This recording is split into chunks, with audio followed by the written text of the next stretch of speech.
everyone. I am Rajesh Kumar of grade 2. Now I am going to give book review. The story name is Jack and the Beanstalk. Jack was a clever boy. In the story there are fully adventure and magic.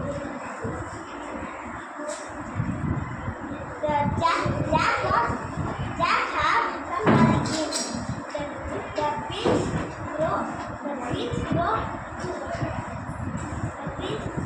Suddenly the beans grow bigger. Jack was flying from the beanstalk. Jack suddenly see a big giant castle. Jack found a magic horse and golden head.